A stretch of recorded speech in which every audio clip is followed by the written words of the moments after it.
Let at Last by Charles Dickens. Part 6 of A House to Let.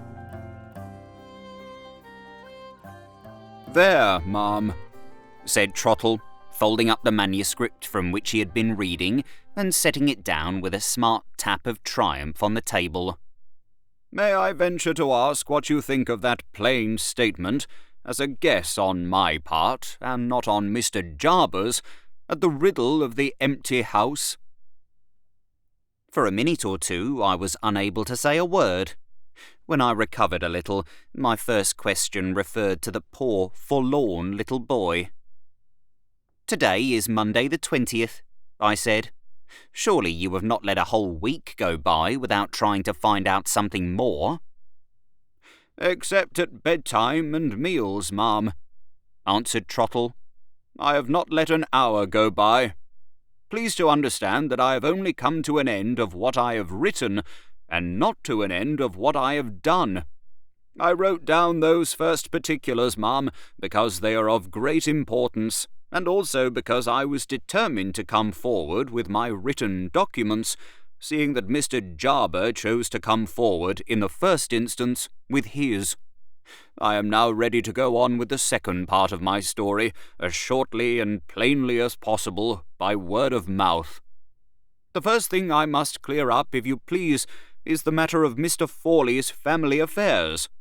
I have heard you speak of them, ma'am, at various times, and I have understood that Mr. Forley had 2 children only by his deceased wife, both daughters. The eldest daughter married, to her father's entire satisfaction, one Mr. Bain, a rich man, holding a high government situation in Canada.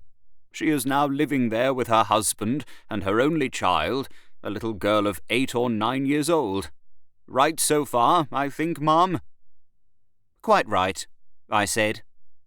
"The second daughter," Trottle went on, "and Mr. Forley's favourite, set her father's wishes and the opinions of the world at flat defiance by running away with a man of low origin, a mate of a merchant vessel named Kirkland.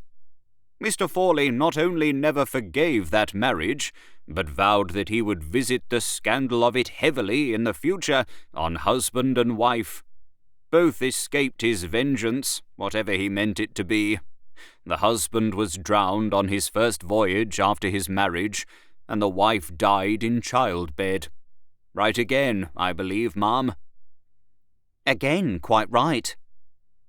"Having got the family matter all right, we will now go back, ma'am, to me and my doings. Last Monday I asked you for leave of absence for 2 days. I employed the time in clearing up the matter of Benjamin's face. Last Saturday I was out of the way when you wanted me. I played truant, ma'am, on that occasion, in company with a friend of mine, who is managing clerk in a lawyer's office, and we both spent the morning at Doctors' Commons, over the last will and testament of Mr. Forley's father.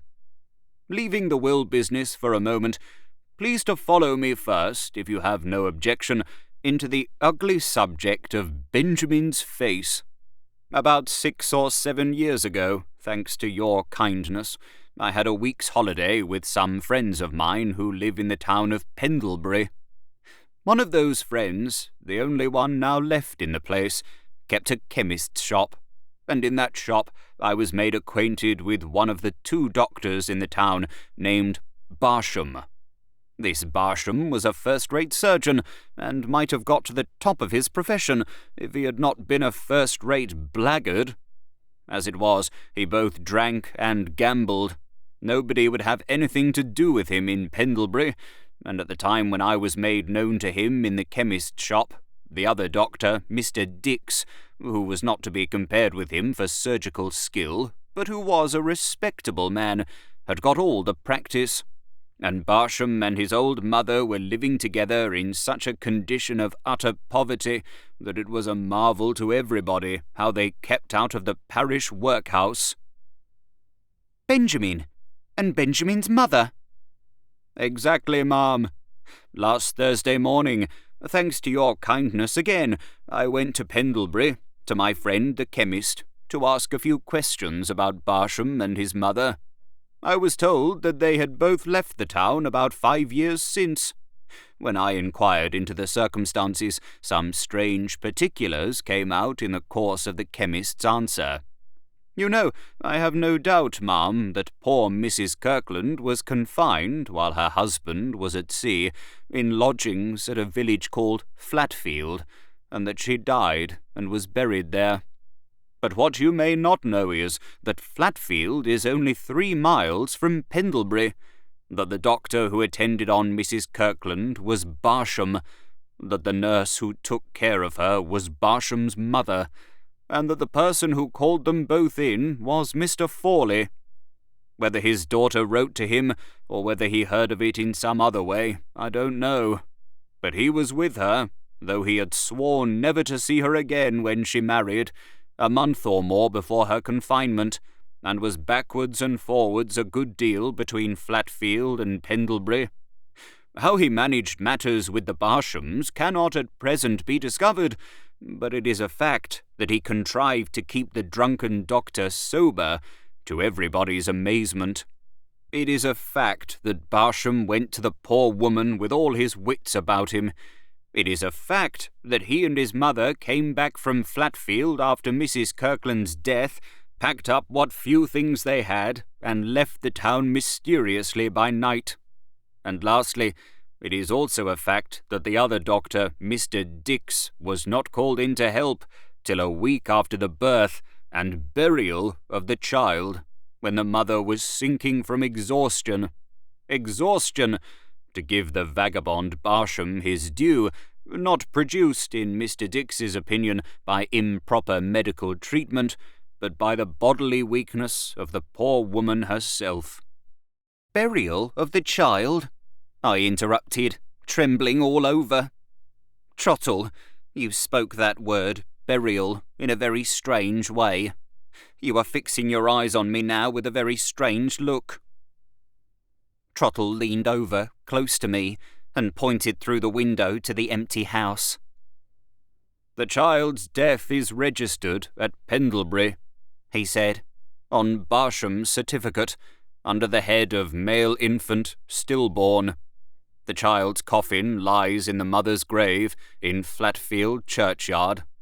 The child himself, as surely as I live and breathe, is living and breathing now, a castaway and a prisoner in that villainous house. I sank back in my chair. It's guesswork so far, but it is borne in on my mind for all that as truth. Rouse yourself, ma'am, and think a little. The last I hear of Barsham, he is attending Mr. Fawley's disobedient daughter. The next I see of Barsham, he is in Mr. Fawley's house, trusted with a secret. He and his mother leave Pendlebury suddenly and suspiciously 5 years back, and he and his mother have got a child of 5 years old, hidden away in the house. Wait, please to wait, I have not done yet. The will left by Mr. Fawley's father strengthens the suspicion. The friend I took with me to Doctors' Commons made himself master of the contents of that will, and when he had done so, I put these 2 questions to him. Can Mr. Fawley leave his money at his own discretion to anybody he pleases? No, my friend says. His father has left him with only a life interest in it. Suppose one of Mr. Fawley's married daughters has a girl, and the other a boy. How would the money go? It would all go, my friend says, to the boy, and it would be charged with the payment of a certain annual income to his female cousin. After her death, it would go back to the male descendant and to his heirs. Consider that, ma'am.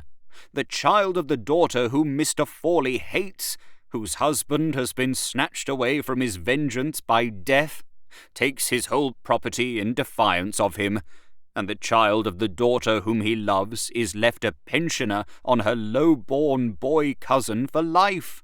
There was too good reason why that child of Mrs. Kirkland should be registered stillborn, and if, as I believe, the register is founded on a false certificate, there is better, still better reason why the existence of the child should be hidden, and all trace of his parentage blotted out in the garret of that empty house." He stopped and pointed for the second time to the dim, dust-covered garret windows opposite.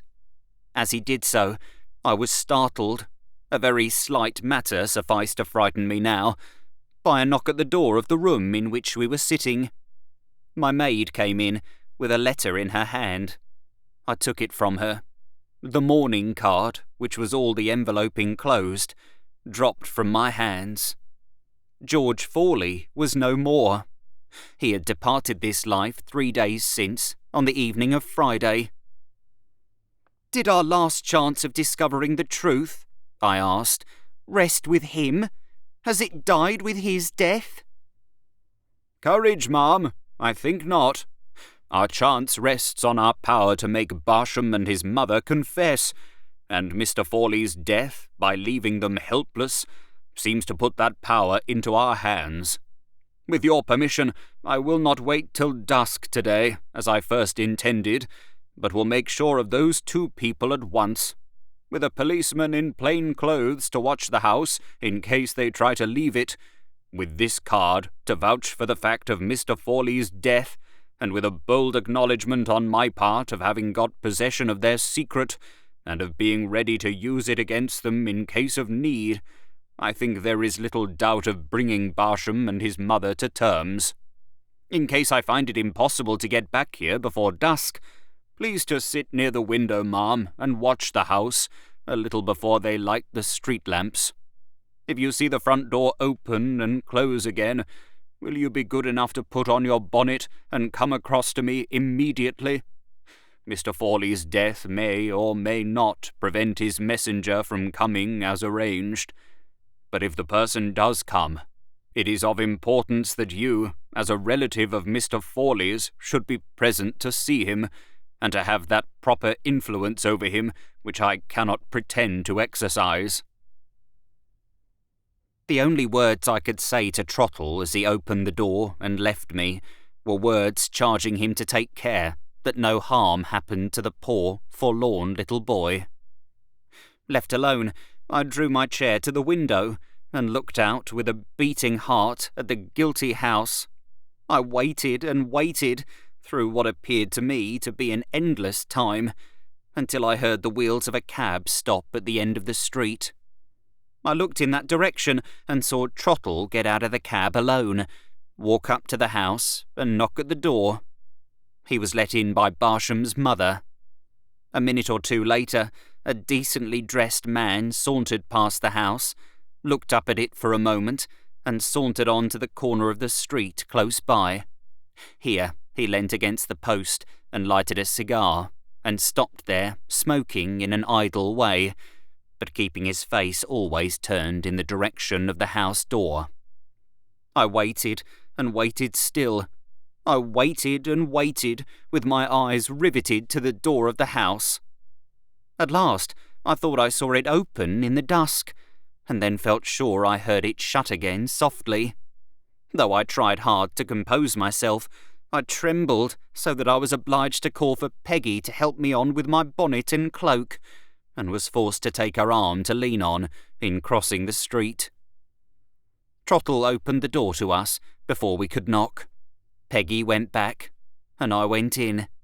He had a lighted candle in his hand. "It has happened, ma'am, as I thought it would," he whispered, leading me into the bare, comfortless, empty parlour. "Barsham and his mother have consulted their own interests and have come to terms. My guesswork is guesswork no longer. It is now what I felt it was. Truth." Something strange to me, something which women who are mothers must often know, trembled suddenly in my heart and brought the warm tears of my youthful days thronging back into my eyes. I took my faithful old servant by the hand and asked him to let me see Mrs. Kirkland's child for his mother's sake. "If you desire it, ma'am," said Trottle, with a gentleness of manner that I had never noticed in him before. "But pray, don't think me wanting in duty and right feeling if I beg you to try and wait a little. You are agitated already, and a first meeting with the child will not help to make you so calm as you would wish to be if Mr. Forley's messenger comes. The little boy is safe upstairs. Pray, think first of trying to compose yourself for a meeting with a stranger, and believe me, you shall not leave the house afterwards without the child." I felt that Trottle was right, and sat down as patiently as I could in a chair he had thoughtfully placed ready for me.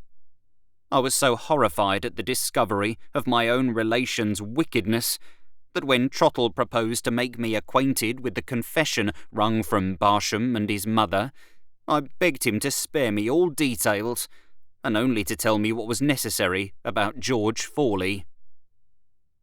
"All that can be said for Mr. Forley, ma'am, is that he was just scrupulous enough to hide the child's existence and blot out its parentage here, instead of consenting at the first to its death, or afterwards, when the boy grew up, to turning him adrift, absolutely helpless in the world.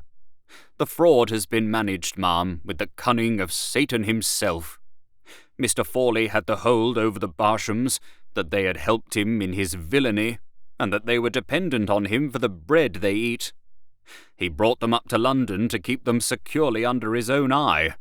He put them into this empty house, taking it out of the agent's hands previously, on pretence that he meant to manage the letting of it himself, and by keeping the house empty, made it the surest of all hiding places for the child. Here Mr. Forley could come whenever he pleased, to see that the poor, lonely child was not absolutely starved, sure that his visits would only appear like looking after his own property. Here the child was to have been trained to believe himself Barsham's child, till he should be old enough to be provided for in some situation as low and as poor as Mr. Forley's uneasy conscience would let him pick out. He may have thought of atonement on his deathbed, but not before. I am only too certain of it. Not before." A low, double knock startled us. "The messenger," said Trottle under his breath.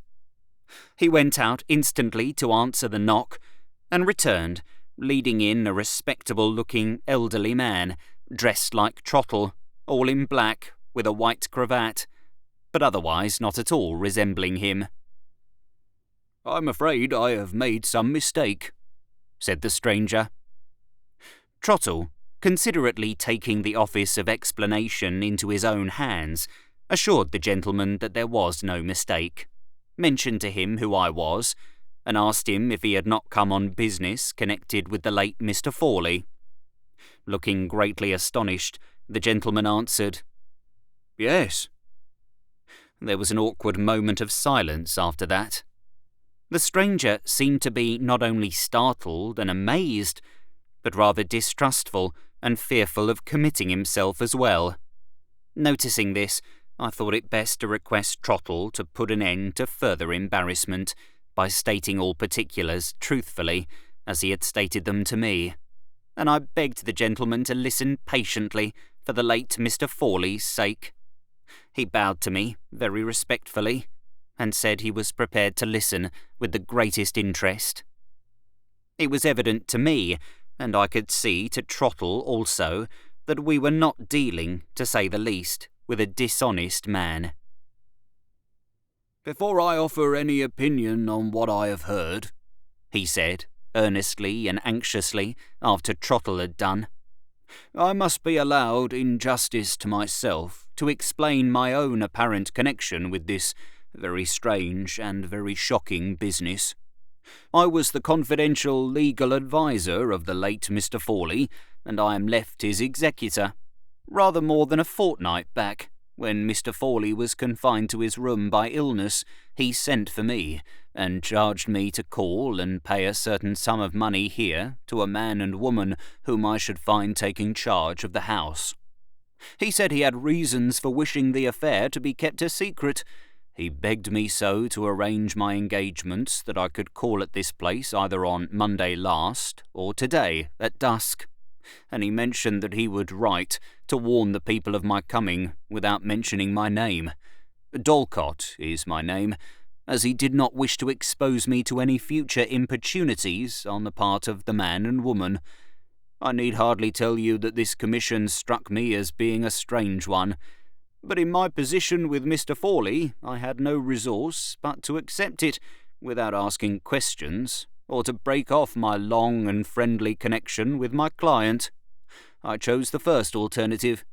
Business prevented me from doing my errand on Monday last, and if I am here today, notwithstanding Mr. Fawley's unexpected death, it is emphatically because I understood nothing of the matter on knocking at this door, and therefore felt myself bound as executor to clear it up. That, on my word of honour, is the whole truth, so far as I am personally concerned." "I feel quite sure of it, sir," I answered. "You mentioned Mr. Fawley's death just now as unexpected. May I inquire if you were present, and if he has left any last instructions?" 3 hours before Mr. Fawley's death," said Mr. Dorlcote, "his medical attendant left him apparently in a fair way of recovery. The change for the worse took place so suddenly, and was accompanied by such severe suffering as entirely to prevent him from communicating his last wishes to anyone. When I reached his house, he was insensible. I have since examined his papers. Not one of them refers to the present time, or to the serious matter which now occupies us.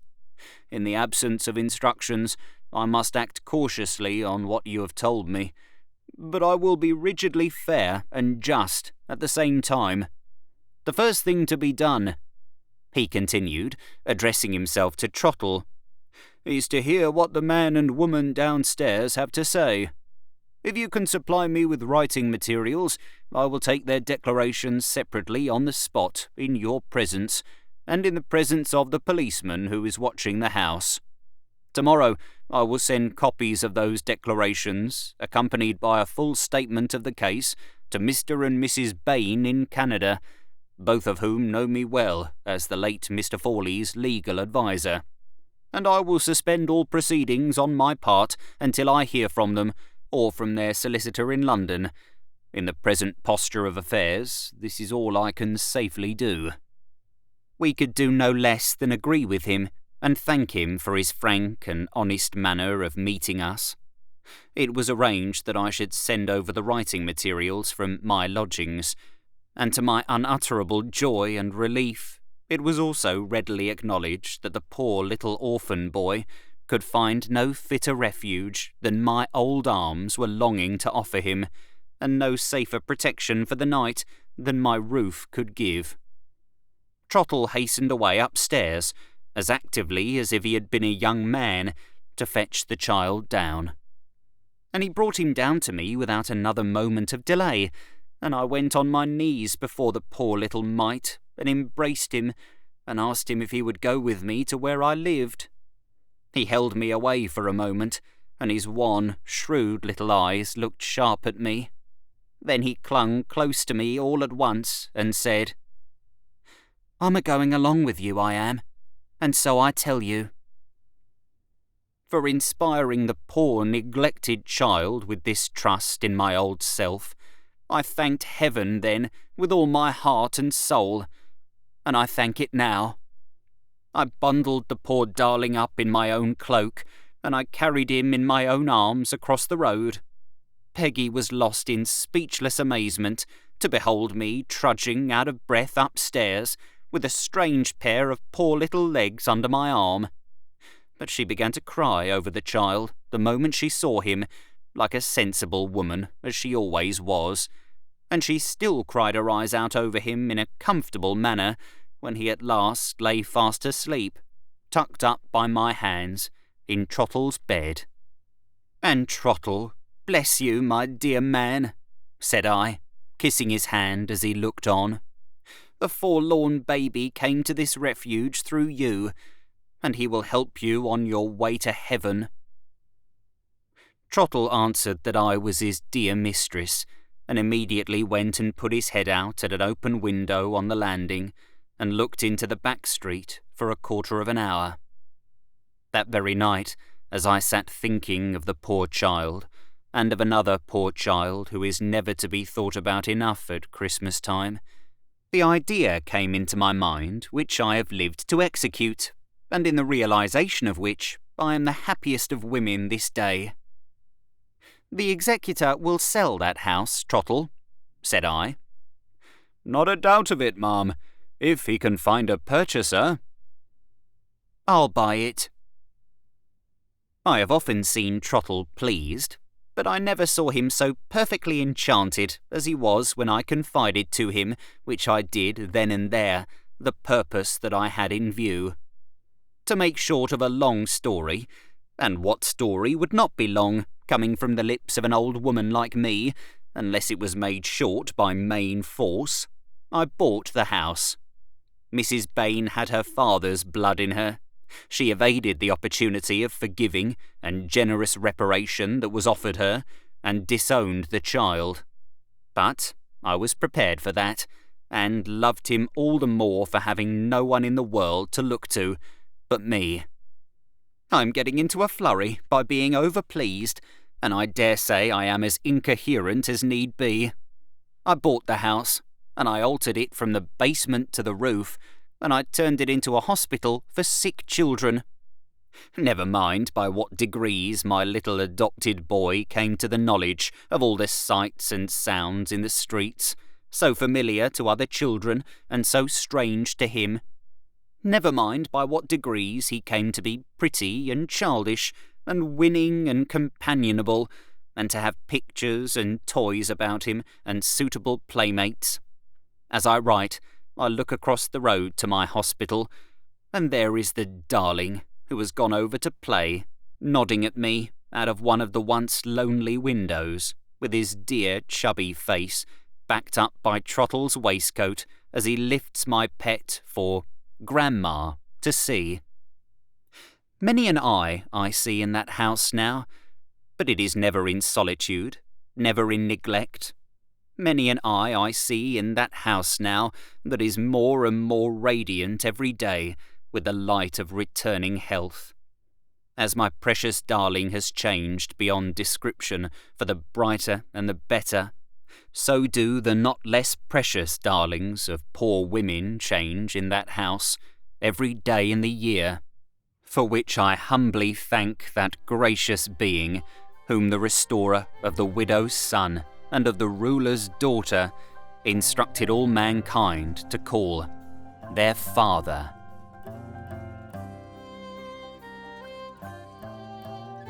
Thank you for listening to Let at Last by Charles Dickens, Part 6 of A House to Let. If you have enjoyed this audiobook, please consider subscribing and leaving a like to help in the making of future audiobooks.